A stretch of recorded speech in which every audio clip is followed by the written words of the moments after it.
আল্লাহ তাআলা সন্তুষ্টির জন্য যদি না থাকে তাহলে মসজিদে এলেন কেন আপনি? আপনাকে তো আল্লাহ তাআলা জোর জবরদস্তি করেননি, রাসূলুল্লাহ সাল্লাল্লাহু আলাইহি ওয়াসাল্লাম তো জোর করতে বলেননি।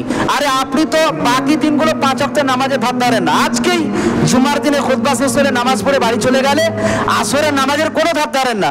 মাগরিব কি, আসর কি, এশা কি, ফজর কি, এটা তো কোনো কিছুই মনে করেন না। তাহলে আপনার মতো মানুষ জুমাতে এলেন কি আর না এলেন কি, এটা আল্লাহ তাআলার কোনো যায় আসে না। তবু একটা সিস্টেম, আপনি এসেছেন যখন, আল্লাহ যদি আল্লাহ তাআলা এই খুতবার মাধ্যমে, এই বক্তব্যের মাধ্যমে, এই কোরআন হাদিসের মাধ্যমে আল্লাহ তাআলা যদি আমার জীবনের পরিবর্তন ঘটিয়ে দেয়, এই খুতবার মাধ্যমে যদি আমার নিজের জীবনের পরিবর্তন ঘটাতে পারি, এটাই আমার জীবনের জন্য সাকসেস। এই লক্ষ্যে উদ্দেশ্যে আমাদের কাজটা হবে। কিন্তু এক একজন এক একটা অ্যাটিটিউড, এটা হবে কেন? এই আপনার অহংকার, অহমিকা, অ্যাটিটিউড মসজিদের বাইরে নিয়ে যান, আপনার মসজিদে কেউ দেখবে না। এটা আল্লাহর ঘর, এখানে একমাত্র আল্লাহ তাআলা এবং রাসূলুল্লাহ সাল্লাল্লাহু আলাইহি ওয়াসাল্লামের নীতি আপনাকে মেনে চলতে হবে। আপনি তো বাইরে পাচ্ছেন না, তবে মসজিদেও কি আপনি পারবেন না? এই মসজিদে যখন হব, আজান যখন হয়ে যাবে, আমাকে রীতিমতো খুতবা শোনার জন্য মেন্টালিটি, মন মানসিকতা, চিন্তা চেতনা আমাকে রাখতে হবে।